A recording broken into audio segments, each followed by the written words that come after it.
me he criado en San Sebastián.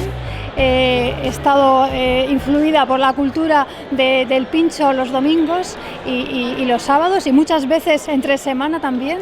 Entonces, bueno, tengo una formación a nivel de consumidor de barra, de pincho, desde que era pequeña hasta incluso más adelante. Luego me ha encantado siempre la cocina, la gastronomía.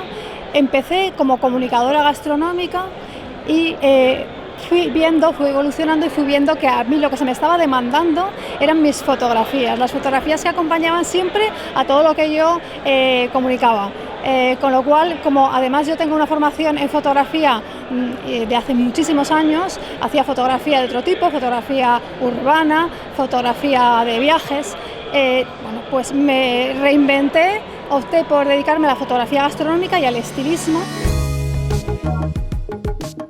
Para mí, lo que es la formación, o sea, seguir al día en emplatados, en técnicas en presentaciones, me resulta imprescindible, porque si yo tengo que hacer un bodegón, tengo que vender una idea a propósito de un catálogo de unas vajillas, a mí el cliente me pide que emplate, que le ponga algo a esa vajilla. Entonces tengo que poner algo compatible con la alta cocina o con la cocina que gusta y que apetece comer y que está actual, ¿no? Hoy en día, en el siglo XXI, ya no pensamos en los platos de antes, pensamos en cosas un poquito más, pues fíjate, la tendencia de los bowls, ¿no? Todo en bowl, de los cereales, de las diferentes, de las algas, una serie de cosas que llama mucho la atención, que la gente joven demanda y que es lo que la gente quiere ver en escena y en los productos, ¿no? Entonces sí, me dedico a la fotografía gastronómica, a los estilismos, y la base de conocimientos gastronómicos me ayuda muchísimo a ser más realista en los trabajos que realizo. Bueno, para mí ha sido una oportunidad. Yo tenía una comunidad importante, y digo importante no tanto en número como en calidad, en Instagram, básicamente compuesta por, bueno, aparte por supuesto por gente aficionada a la gastronomía, por mucho hostelero, hoteles, restaurantes, chefs, que al final, ¿qué sucede? Pues que absolutamente todo lo que yo comunico va directamente a un target muy, muy definido, que al final es el que yo necesito también para mostrar las cosas que yo soy capaz de hacer y las cosas que puedo hacer y cómo puedo también ayudarles a ellos a vender sus productos.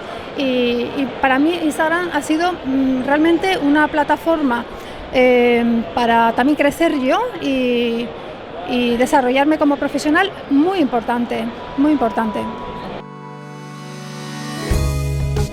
Uno de los pinchos que llevo tomando desde niña, el mismo pincho, y que me encanta y seguiré tomando siempre, y que es a donde llevo también a mis buenos amigos cuando visitan San Sebastián, que es el pimiento relleno de la espiga. Hacen una gabardina insuperable. Y es una cosa muy sencilla, ¿eh? Luego tengo otros pinchos que me encantan, de sitios nuevos, que son estupendos y que para mí están al mismo nivel. Es decir, yo no soy ni estoy a favor del pincho de palillo de un único bocado y en contra del plato con cuchillo y tenedor, sino que más bien me parece que se ha enriquecido nuestro panorama de tapeo y de pinchos, y me salgo de la espiga de tomarme mi gama gabardina y me voy a la estelena de la Plaza de la Constitución a tomarme los daditos de atún. Entonces, pues con esto ya te he dado bastantes pistas.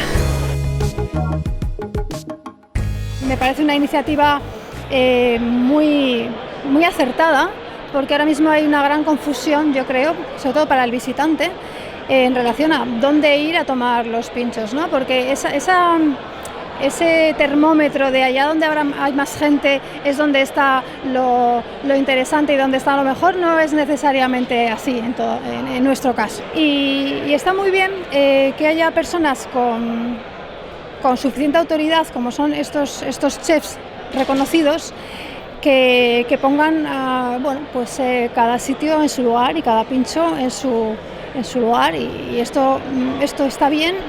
Y si esto no aparece, pues quizá pueda aparecer el año que viene o quizás que no merezca aparecer, pero bueno, ya es una referencia y una referencia objetiva para todo aquel que quiere una guía un poco seria y no interesada,